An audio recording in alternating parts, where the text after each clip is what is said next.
Peterman, and I'm CEO and founder of Peterman Design Firm. And today I'm going to answer a question that I get from clients that are looking to start a new project and want to be aware of some signs of when their product is going to fail. And it's what are those signs? What are some key signs that your product idea is likely to fail and be able to adjust before you actually hit the point of failure? So there's three areas that I'm going to talk about. Three signs is price point, it's customer base, and competitors. And so I want to talk about the first area, price point. Price point, a lot of people are afraid of price point is too high, and that is definitely a problem and a sign that your product has a higher chance of failure. So if you're going into a market where everybody's product is priced at $35 and you come in at $100, while there is a chance that you're going to be okay, it won't be because you're actually targeting those same exact people. So if you're really targeting those people that are currently buying a product for $35, you need to be in that price range. Too low is also bad, but you can always come in lower, and you'll probably be more okay than too high. Too high means that no one will buy it. Too low, people may think the quality is lower, but you'll still be able to win those people over because you are price competing. So underpricing is definitely a way to get into the market and get customers to switch over to your product.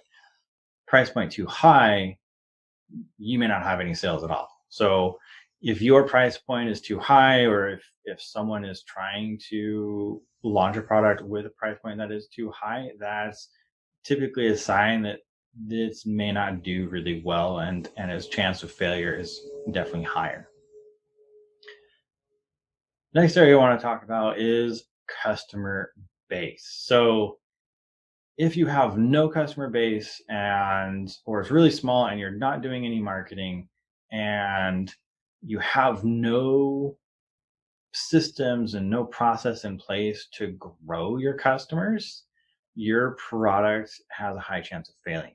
And the failure won't be in a spectacular way. It's not like it's going to not sell at all. You might sell really well to that small customer base, which is okay, but for most people, that's considered a failure because it's not going to make the right amount of splash. It's not going to make a product launch that's worth all the investment that you just put in.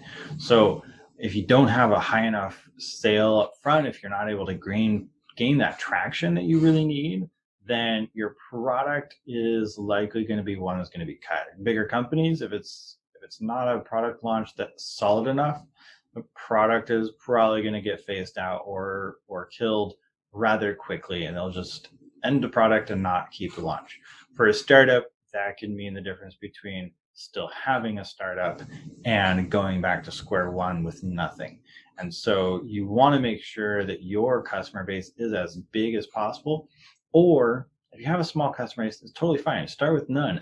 Every company starts with no customers, or maybe just one customer, right?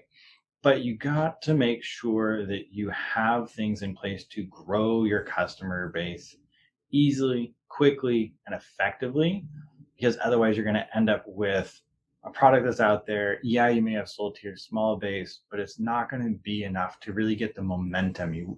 It's going to be a rough start, and if it's too rough, you'll end up having a product failure and potentially company failure.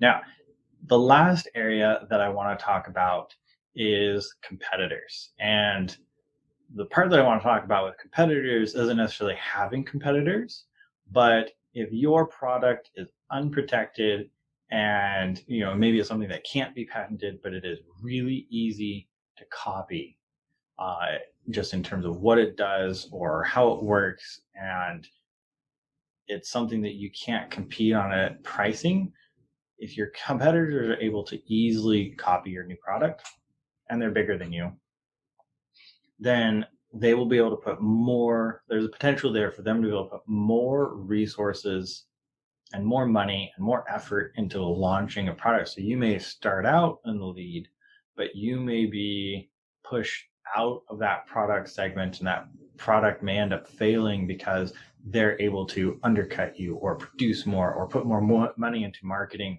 and really just kind of crush your startup product that is new to the market. And this is especially the case if you're new to a specific market, if you're not, don't have a huge base already, if you're not really established. So you want to make sure that you are developing a product that is either not easy to copy, so you're doing something and it's protected, you've patented it, or you are able to push it out quickly enough and in enough volume so that anybody else that would try to immediately copy and produce their own version is going to be behind enough that you won't be crushed by the competition. So making sure that your product is going to survive in the market and not be crushed by competitors. If it's really easy to copy, then that's a red flag, and that's something that we look for. I look for it with clients of, okay, you have a product that's great. Is it easy to copy? Can I as a designer look at it and in less than 10 minutes design a new product that's identical to it? That can sometimes be a red flag, but there's a caveat to that in that maybe it can be a market where a lot of that product is in high demand. So you also want to be, while it's a sign that it is more likely to fail, it isn't always a definite thing. So we talked about price points and customer base and ease of copying for competitors. And each of those, they all come with that caveat of, while it can be a sign, there is no guarantee. There's products out there that are, they're a single part, they're stamped out of metal. There's a lot of those mini tools and tools that are the size of credit card, right? That's super easy to copy. But there's a ton of them out there, and there's enough differentiation between them that there's not really a risk. You can launch a new product. Your biggest risk in failing is that you don't have a customer base. Actually, it's not actually the ease of copying. It's not having a customer base or not having anything in place to grow that customer base.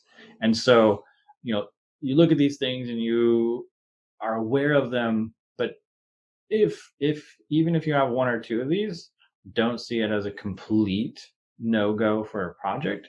Just look at it and be aware and say, okay, well, how do I overcome this potential hurdle that could lead to a roadblock that is product killing, and how do I work around it and make sure that I'm able to really push forward? And so, these are just things that we look at. They're signs that we look at, and sometimes they tell us which way down we should go, what road should we take in order to make sure that it doesn't actually fail. So hopefully this gives you a few ideas on some things to watch out for in your product development that you can use to avoid potential points of failure. Hey, thanks for watching. We really appreciate our viewers. And if you haven't subscribed yet, please do subscribe to our channel so you can get more great videos like this in your feed, and like the video. If you want to learn more about the Peterman Design Firm, please check us out on our website, petermanfirm.com. You'll find link and information in the description. And of course, we're on all social media as well. So check us out there. All right. Thank you.